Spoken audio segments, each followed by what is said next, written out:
test. Can you guys hear me? Testing 1 2 3. Testing 1 2 3. Thing. Testing 1 2 3. Testing. I will check. If you guys can hear me, just throw it in the chat, please. I don't know why it would be doing that, but no audio. Okay, 1 second. Sorry, everyone. Oh, you can hear me now? Okay. Sorry, everyone. I don't know why it did that. Guess I'm a little rusty. Sorry. Okay, so go back to the beginning.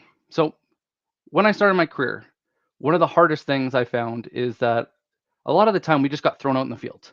They give us a whole whack of product knowledge, a little guidance on what to do, maybe an account list, and then they just say, go. And we all know that doesn't go very far. And so we all get stuck in this really ugly game of trying to balance, here's your pipeline. And then as you're managing your pipeline to get to close one, it tips. Well, this is the scenario that got thrown into my DMs a lot. And I really want to workshop this with you guys live. And by the end of this, not only are you going to have specific messaging, but hopefully a few tricks up your sleeve on exactly how to tackle this. Now, I'm going to actually throw the workbook in the chat for you guys. If anyone has a hard time getting it, I'm going to get Slava to go and give it to you as well. So I'll go and grab that link, open it up so everyone has access. Copy link. Okay.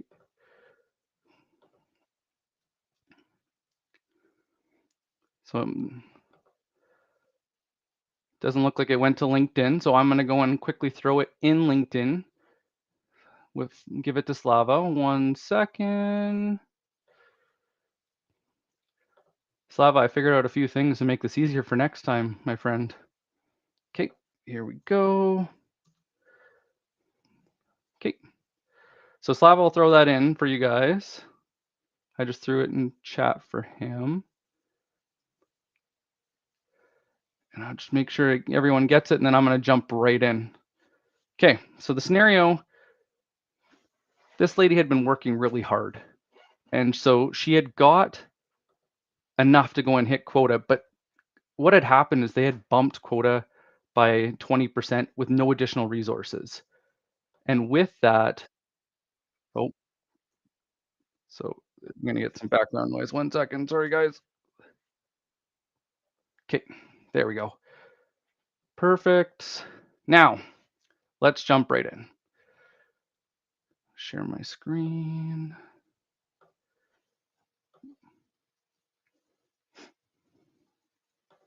And I just want to make sure, can everyone see this screen? I'm going to go and make it bigger. Close that. Well, maybe not 200%. Let's go 150. Okay, can everyone see my screen right now?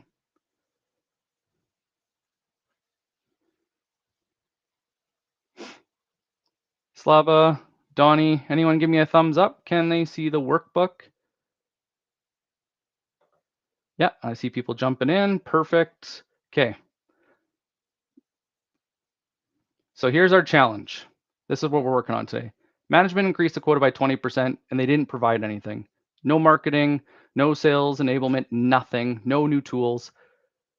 Julie had really been focusing on actually hitting quota because she, based on last year, she didn't expect such a big bump. And so she was really pushing just to go and close existing business. But what happened is at the start of this month, she realized that because she had stopped prospecting, now her pipeline was really lean. And our joke was, she's like, I'm a single mom with twins. I can't leave. So I have to go and make this work. And when we did the calculations, it was her ACV, so her average contract first year is 8,000, and it takes about 9 to 10 weeks. So for us to get caught up, this is going to be a big push, and we really only have the next couple weeks to make this happen. So it's a tough one. She's in the ERP space, And so a lot of what was given to her isn't actually helpful. It isn't aligned with when people go and purchase an ERP. It isn't aligned with what an ERP solves.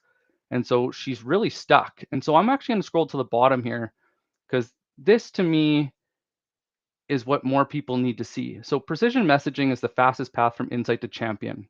And why I think that's so important is once you get your champion, that person that can carry it across the finish line, we all know, your likelihood of winning is very high. And from what I've seen, it's actually closer to 80%.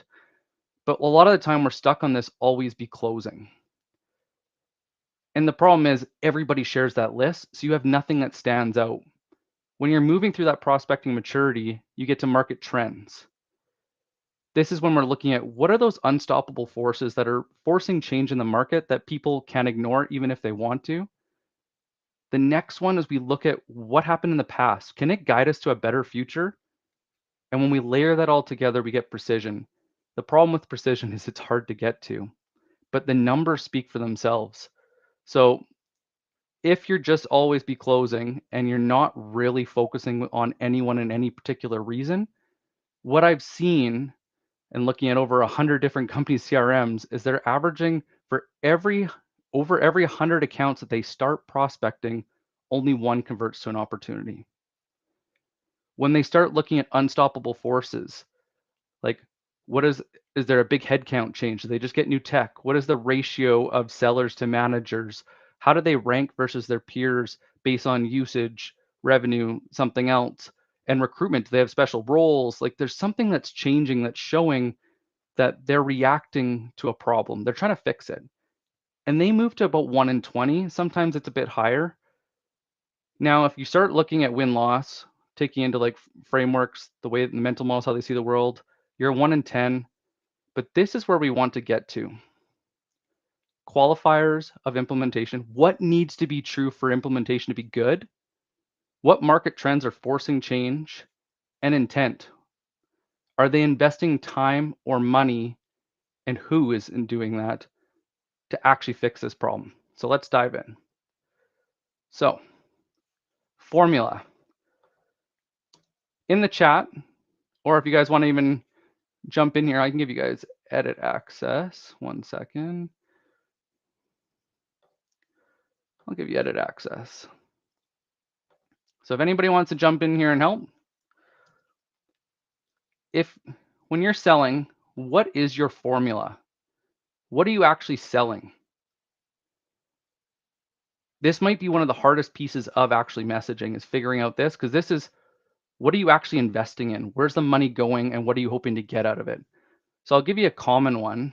So if you're looking at sales and say you're a head of sales or a VP of sales, you're looking at, so if it's a revenue goal, right? So say you want a revenue growth of X percent. So to get that, our formula is recurring revenue or existing minus churn. Geez, my spelling is awful today, guys. Plus new logo plus existing expansion. So if that's what I was saying, like if I need to grow by 5% or 20%, if I'm doing this is what I'm responsible for. Really, this is the only thing that's within my control. So an ERP, if we're looking at, when I talked to her, her biggest one was finance. So in finance is one of the things to look at. It was AP, AR. A lot of people are really behind on processing payments. And some are even getting cut off by suppliers because they're cutting it too close or they're financing them, which is hurting their sales. There's operations. And this is actually the biggest one that I saw is that operations, when I was doing turnaround work, the banks were pushing me to go and sell more, but operations were everywhere. So efficiency wasn't there. So efficiency or utilization or delivery. So it'd be like or we could say variable costs, something like that. Let's see if there's anybody added anything in the chat for me. No. Okay.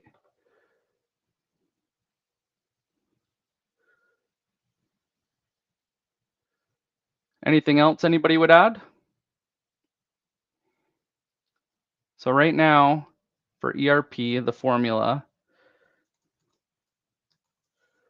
could be something around finance, ops. And the reason I bring this back up, and I'll go back, is if we don't find a problem worth solving, then we can't do any messaging. If you can't tell them why they're on the list shouldn't exist.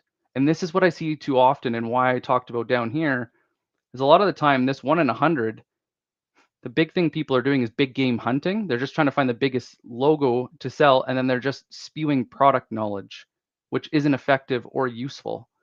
And so they think what's in their control is volume, but they're not helping people buy. And if we don't know what we're looking for, we can't build a list and we can't be relevant. What other things could we look for? Finance, ops,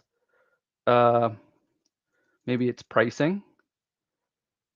So like the market pricing, dynamic pricing, logistics, supply chain. Can I get it today? Can I get it soon? Now, how this plays out, and I'll actually stop sharing and I'll show you in a sales nav list. But this is how it makes a huge difference, is now we start looking at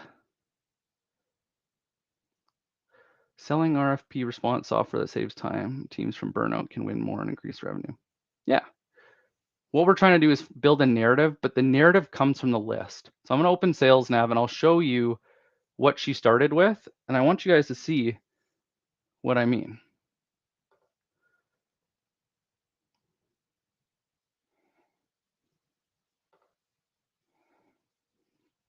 Okay. Let's share this. Just confirm. Can everybody see my screen?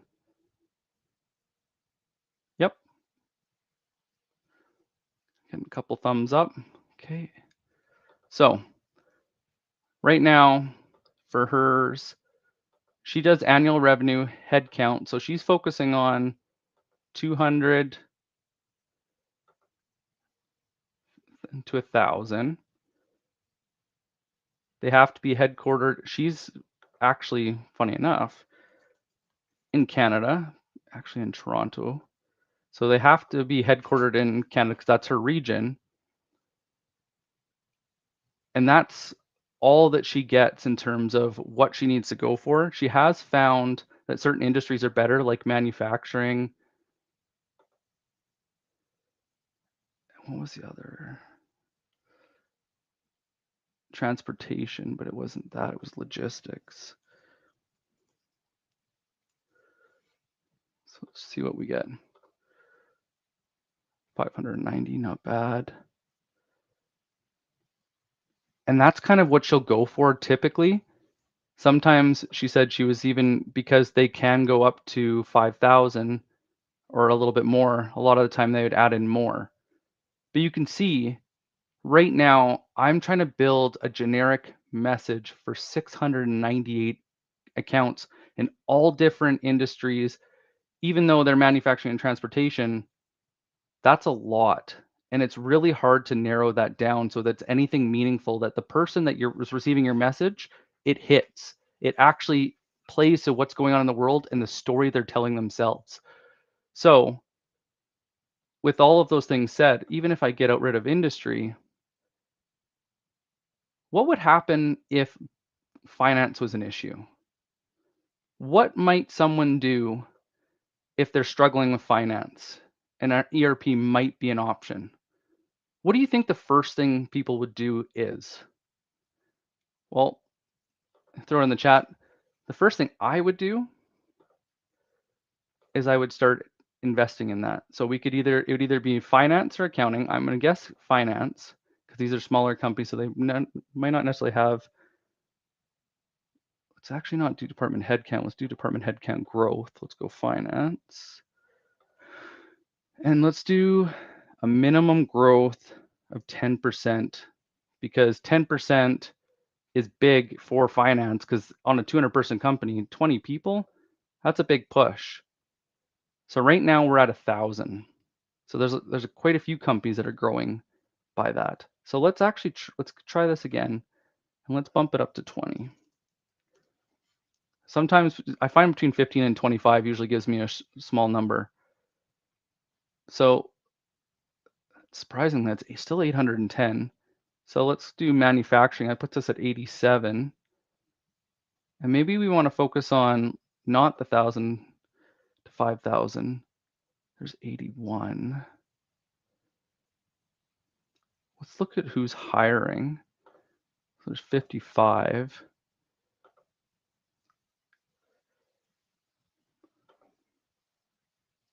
Okay, so here's my story coming out. So there's 14. Computer hardware manufacturing. Okay, let's see what this actually turns out to be. So while I'm going through all these different filters, I want to understand what's going on in these companies and verify, because everything right now is a guess.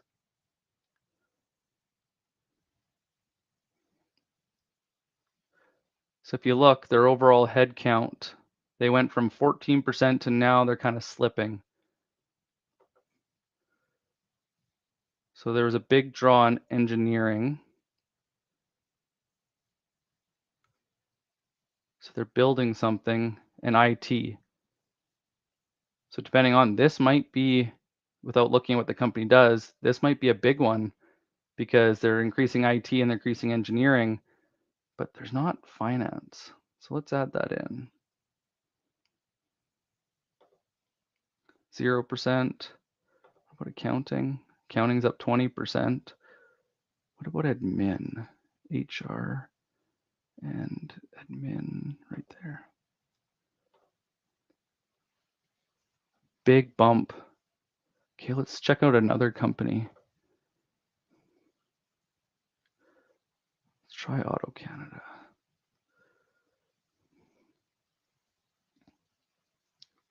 Growing quick.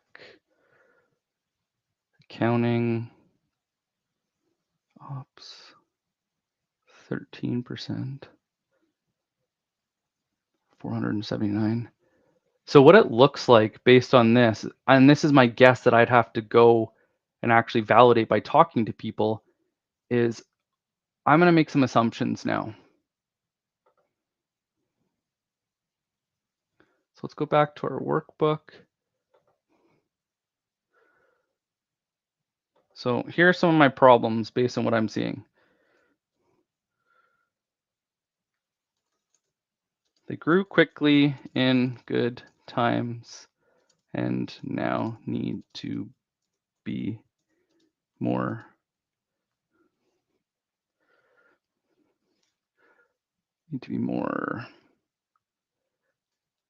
diligent on finances, back office. So that's problem number one. Because what I saw when I went and looked at that search is a lot of time there'll be a big bump.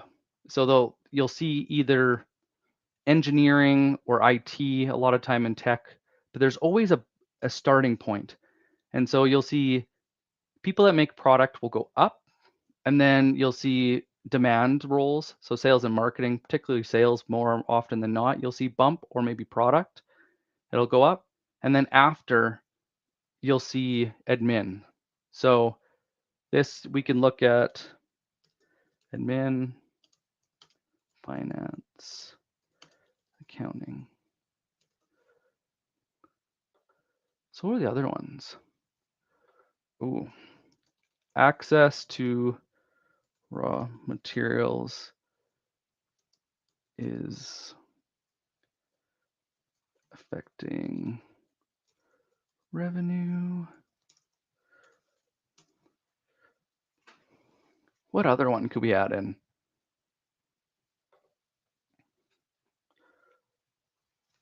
Operational.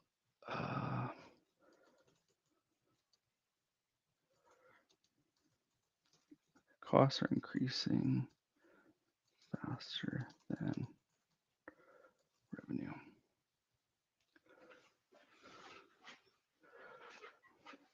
Okay. So why I write out my assumptions with whatever formula I'm working on is I'm trying to understand what's within our control and how we can step into these people's world. So if I scroll down here, what I'm thinking about is what did I assume about the problem? What did I assume about the solution? And what did I assume about implementation? Because what I'm trying to find is in every single company, there's someone that's really frustrated about their job. And we all have those friends we've talked to over a beer or coffee that can't stop complaining because something doesn't make sense, something's not right. So who lives in the problem? So right now, it could be AP, AR, or back office roles, supply chain, accounting. So one of the things that's really interesting I've noticed with accounting is they're having issues with month end. And what happens is it affects financing. So especially these quickly growing companies, they need to go and finance growth. And so you'll see accounting go up and they're trying to go and work through all these. They're going looking at APAR, they're adding in software, they're trying to go and bring people in to teach, or they're hiring new management or different unique roles because they're going offside on their loans. And it's actually the banks are giving them less and less money to operate. And so now they're really struggling. So you can see these problems. Now, I like to start who lives in the problem because I think of it like a murder mystery. I always want to go and look at who are my key witnesses that I can bring to court because you can't bring hearsay. So you want to get something tangible, right?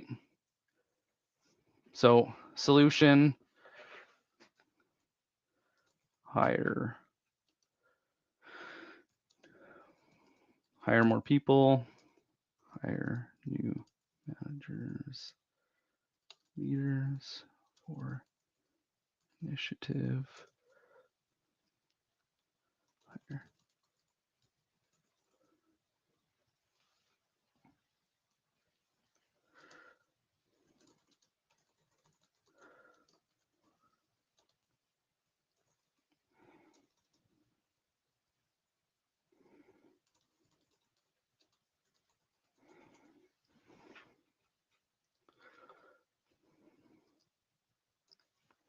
But if you see like how this changes is I started with, well, I know that people when the times get tough, they focus more on back office than they do just on sales because a lot of the time the first thing they want to do is cut headcount or cut fixed costs.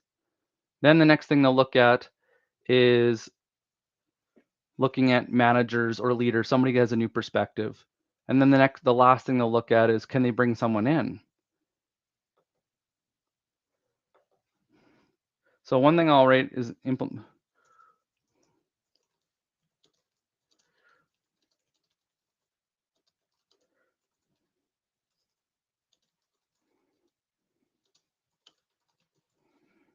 So this is one of the things that I actually want to go and prospect with.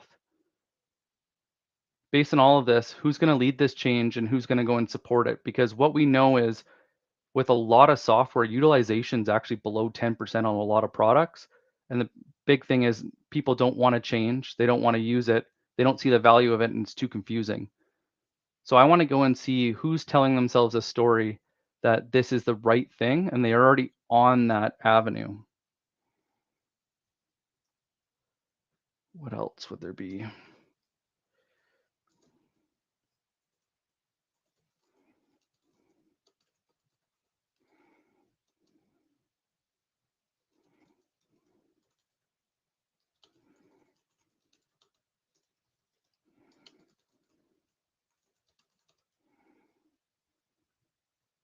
Let me just leave it as that. Does it integrate? Which then we could look at tech stack.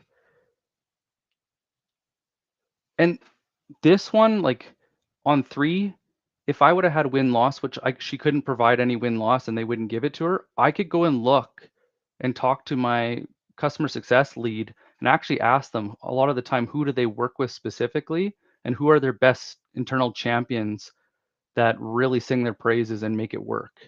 But I can't do that. So I actually just have to test it in market myself. And if you look at like the solution, this is what I was using my sales nav filters for. So just with what we have here, when we talk about precision messaging, the problem, clues, symptoms of the problem. Solution,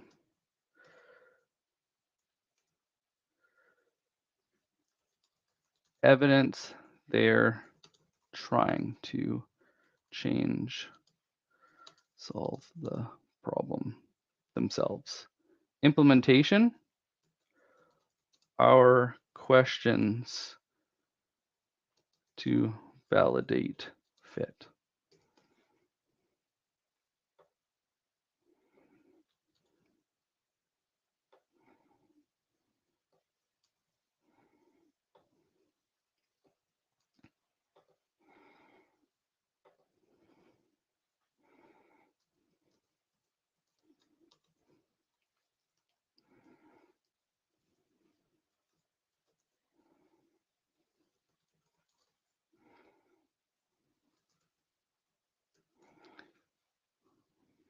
Okay. I'm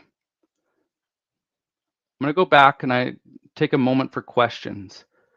We went through quite a bit, and I just wanted to go and field if there's any questions quickly before we keep going, because now what I want to do is I wrote down some of my assumptions. And as you can see, like when I sit down and do this, I do it very quickly. I try to figure out what I know versus what I need to figure out, what is already validated.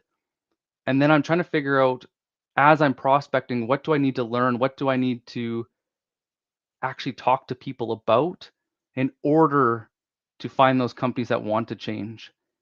And so that's why I call this sales-led research, is I'm actually, and you'll see it on my sheet below, but one of the things I have is a timeline.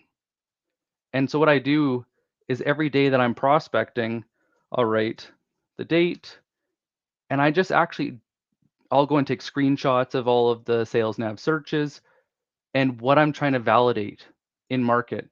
And as something becomes true more often than not, so if I talk to 15 people and they all say the same thing, then I add it into my evidence, because then I know that I can go back and keep using that. And so this is why some of those sellers that have been doing this for 15, 20 years, it feels like they can read minds because they can see into things that you don't see there.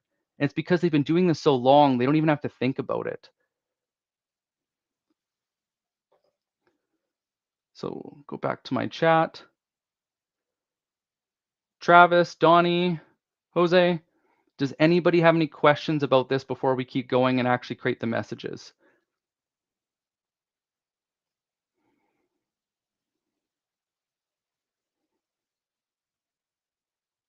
No? Okay. I know there's a little bit of a delay, so it might take a moment.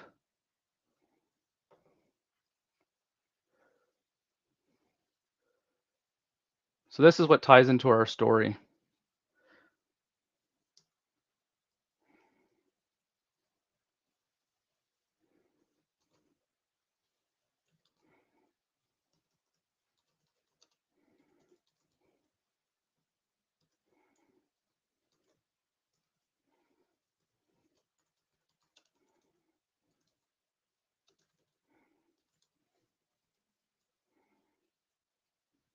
finance, supply chain. Let's do sales.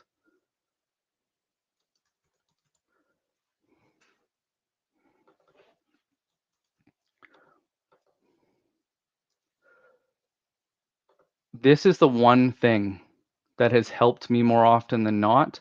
This story becomes my idea of how this works. So finance driven, looking at these lists, is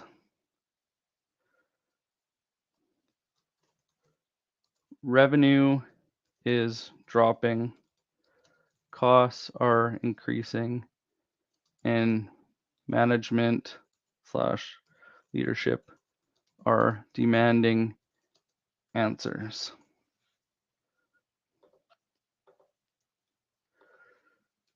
They need to get money in, or they need to get on top of finances, or they'll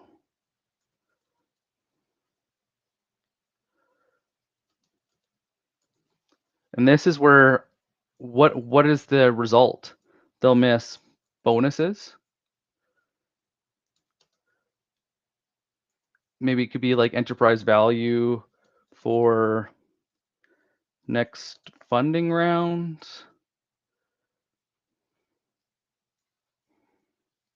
Product roadmap.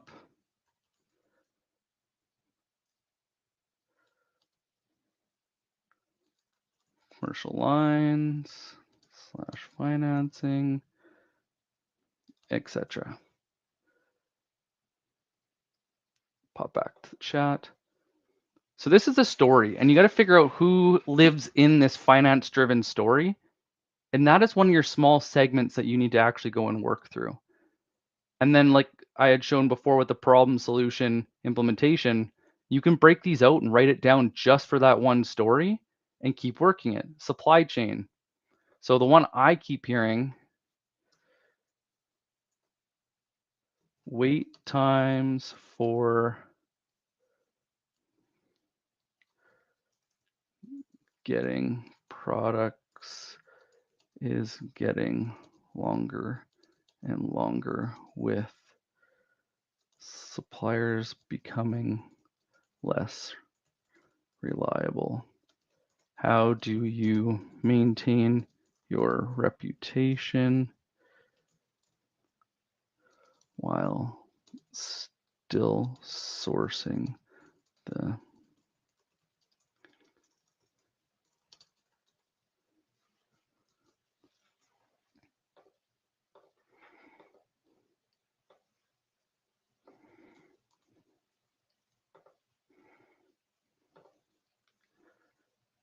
so we could do that. Sales driven. You guys are gonna laugh at me because we're all sellers. I find sales driven to be one of the easiest, and it's usually my go-to because it's not fair. But a lot of the time when something goes wrong, sales becomes a scapegoat of bad business. The business model's not working. They can't get what they need. Something's broken in the process and they just blame it on sales and they tell them to do more. Just do more. And this is why we saw the rise of automation, because people couldn't provide this type of analysis and deep dive. And so because of that, they couldn't get more precise and they're very generic, hoping that, it's like buying a lottery ticket thinking that's your retirement. We don't want to tackle sales like that. It's not fun for anyone. So sales,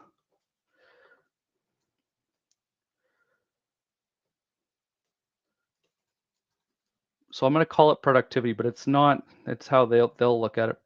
Productivity of reps is dropping, so it's difficult to forecast the value per rep per year, and expansion revenue is dropping with more accounts churning to competitors or reducing spend. So these are our stories. So let's take the sales driven one. I'm going to go back to sales nav. Make sure that's switched over. Donnie, is your financial reporting process cumbersome? Yeah. The other one you could have with that, Donnie, because that's what you're reaching out to figure out in a nice way, is your month end driving you crazy? And do you actually have access to the data you really need? So let's go back here. So let's look at set of finance, department head grant growth. Let's do sales. Let's say minimum, let's call it 25% because that seems to be the number. Yeah. So that are hiring on LinkedIn, senior leadership changes. There's 80 people. Wonder if we could go in company headcount growth. Let's do max of, let's try 5%. You could even do 0, because if they're really hiring sales like crazy, they're in this 200 to 1,000 headcount, and in the last while, their company headcount hasn't grown, even though they're hiring sales like crazy. This tells you that they're struggling and they're trying to go in, they're more than likely sales led, and they're trying to go and figure this out. So let's go look if that plays out in this company.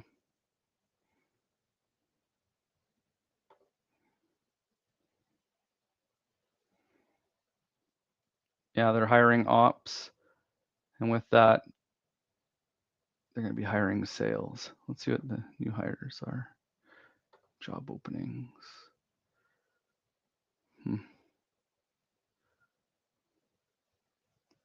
Maybe not the best account to look at. Let's try this one.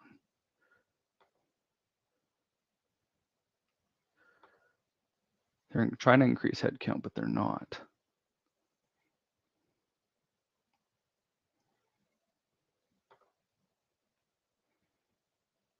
Sales up 27%.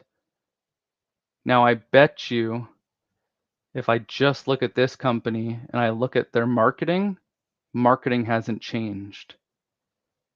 And so instead of getting help to go and increase sales, they're putting it all on sales to just make up the difference by using automation, parallel dialing, just get on the phones, pound those activities.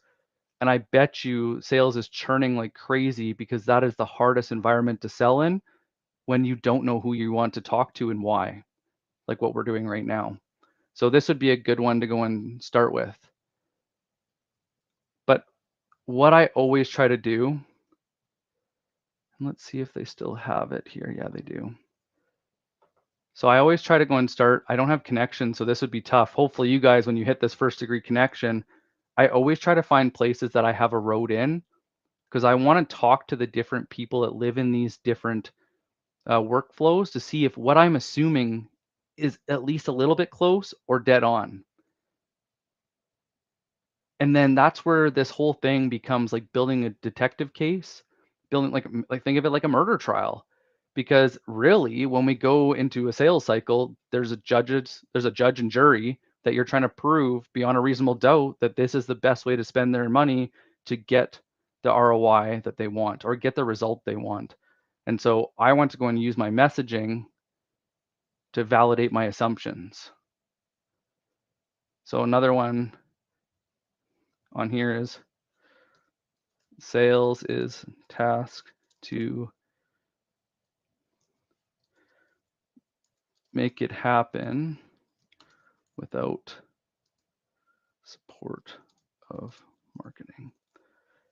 Or you'll see like these roles. Sometimes they will hire marketing, but it'll just be like performance marketing, and they're going to do just contact campaigns where it's basically sales called marketing, and it doesn't help because it doesn't work in this market. So here's 3 different lists starting from different divisions, different core workflows that I would go and experiment with. And I would go and create each of these different sales nav lists. I would use each of these stories as think of it like a segment or problem base. And I would create these as account lists, but as a saved search. And then I would start layering in different pieces to figure out who to talk to. Now, the one thing that I've noticed that's really changed over the years is even though the company might be in trouble, the thing that really makes or breaks a deal that I've seen is, do they think about the problem like you do? Because if they don't want to hear you. But there's always someone in the company that thinks like you do, or at least sees the problem in the same lens. And we want to find them, because if we don't, we don't have anyone to help us sell it internally. So this is why a lot of time I'll start with sales. But the other thing, I'll switch back to sales nav. When you go to these lead filters, we can actually, let's just try in North America. We can actually just go on the leads and find those individuals that will make this work. So one of the things I always get asked too is channels. I'm not going to do all the research to go and look at all the different channels. I'm just going to focus on LinkedIn right now as my first place. But what I want to do first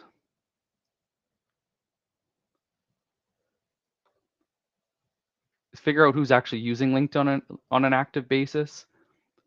I find that for seniority, directors are my favorite. They're kind of caught in between leadership and in the trenches, so they're kind of in that ugly middle. And I find that they're better at championing deals. 9,500. Whew. Shared experiences can be a really good one. But how can we see if they see the world the way that we do? Any ideas?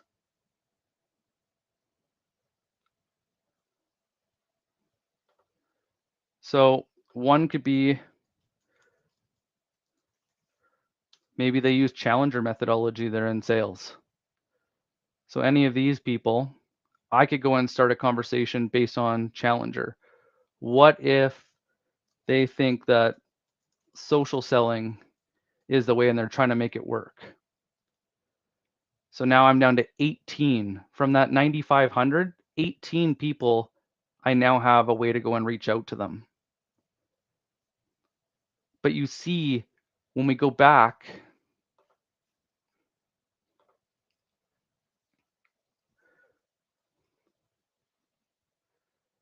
past wins, part of it is frameworks and mental models. What is a way of doing things that you genuinely believe in that nobody else does? So with this, you could do new tactics for sales, social selling, do generative AI or chat GPT. What else could we try? Digital events, podcasts. For finance, we could talk about different workflows, different ways, budgeting, zero-based budgeting, But what we're trying to do is find the way that they're doing it if it aligns with what we're doing. What was the other one? Oh, supply chain.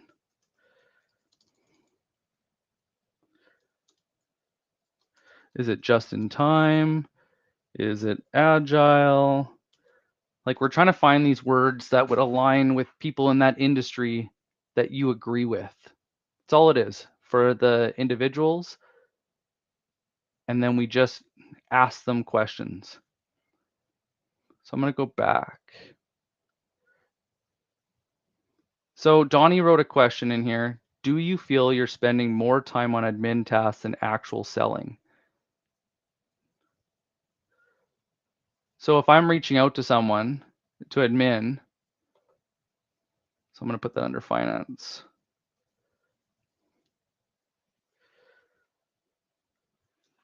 I wish management realized how much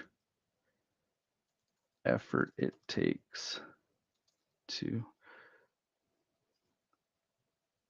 actually let's make it shorter.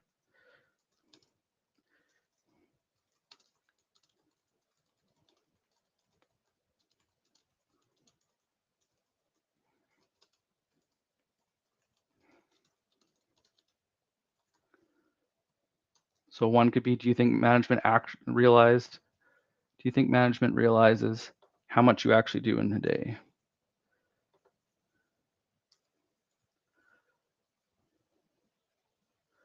I wish banks made it easier to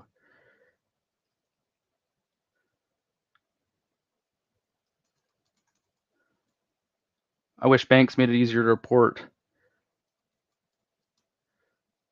It wastes so much of our time. You know, this isn't the sexy stuff of sales, but this is the nitty-gritty that makes it work. Is we're trying to go in as we go through, use these simple messages to go and see if we can align with people, and as we align with people, we move on. This is all I do. And as like I showed you guys before, as I find stuff that works, I throw it in my evidence. And as I'm working, I just throw it in my timeline. And so this is the way I've also found that I could get support from marketing, CS, management, is showing them how I'm treating this like a science experiment with the right information for them to support me, and showing them the actual work behind it. A lot of times they don't care about the work, actually getting into the details, but they want to see you've done it. And so this is my case to get help. This is also my case to know what to do. And so think about what you're selling today. What is your hypothesis? What is your thesis? What is the formula for investment? How are they going to go and see value? What are the stories that the people in these companies are telling themselves based on where it hurts the most? Based on that formula of where they're going to see value, what did we assume that the problem was, the solution was, and the implementation to make sure they actually see the value you promised? And how do we tie that into messaging that meets them where they're at? How do we go and tease out that they see the problem the way we do, and that they're looking at solutions, just not realizing that you're actually the best fit, and that it's worth starting this process to figure it out together. That's it.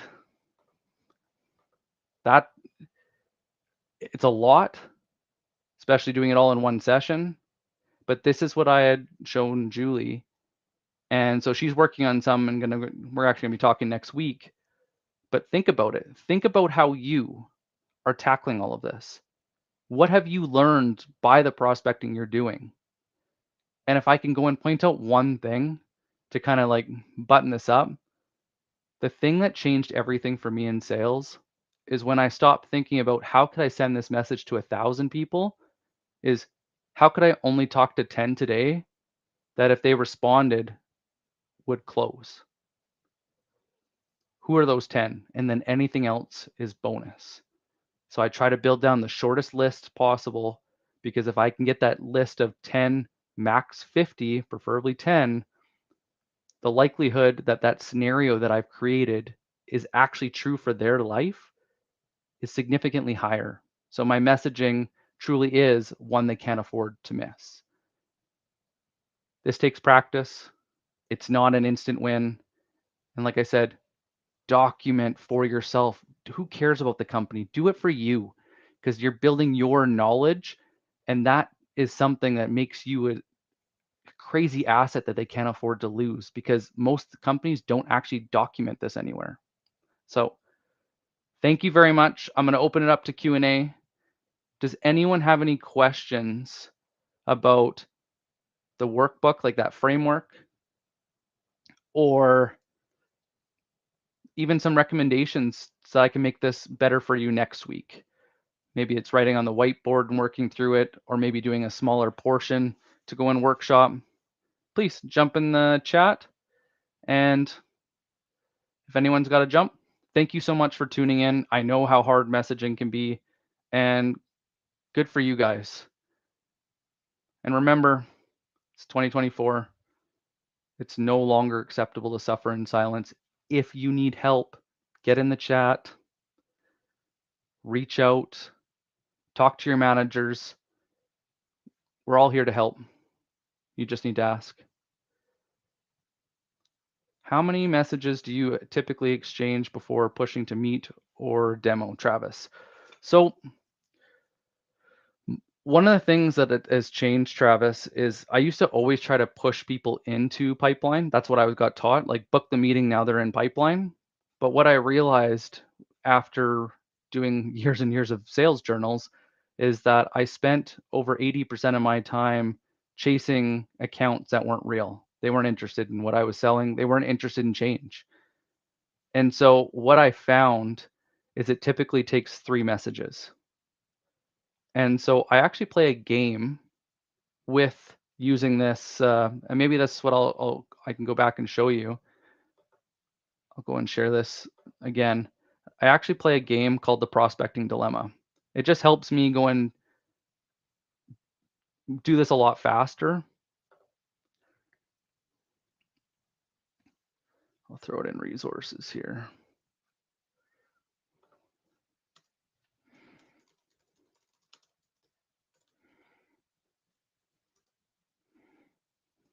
Here's the rules. You can only message 10 people per company. You can only use public information, not private. So no Zoom info, nothing, because they didn't give it to you, so you shouldn't have the right to have it. So 10 people. You can only pitch once, then it's dead for at least a year. You cannot follow up unless they respond. So this is what I use with that matrix I showed you guys. And it just gives so much more structure so that I'm not constantly testing and pushing and wasting a bunch of time. So I only message 10 people per account, and I focus on the different categories to go and figure out what's a winner. I only use what's public so that I can move faster until I get deeper and earn the right. And I only pitch once. And then what I find a lot of the time is I get actually referred to someone else, or people will actually ask me for a meeting, because I'll send them resources, third-party studies. We'll have that exchange kind of more of in a group, so that I'm actually watching for intent instead. So I look for, are they investing time to go in through this documentation? Are they investing money into books, workshops, tech? And when you do that, it's so much easier. I see we're at time. Thank you so much. Make sure you can go and make a copy of this and use it for yourself. Use that framework. Please get my DMs. Ask me if there's anything else. And on the top of this sheet, if you want to do a strategy call and work through this together, right here is an application. Just gives me a little bit more information to go and help you, and be happy to. Thank you so much for showing up and putting up with the hiccups of not doing this for a long time. And I look forward to seeing everyone next week, next Friday, for the next live workshop. Take care, everyone. Bye.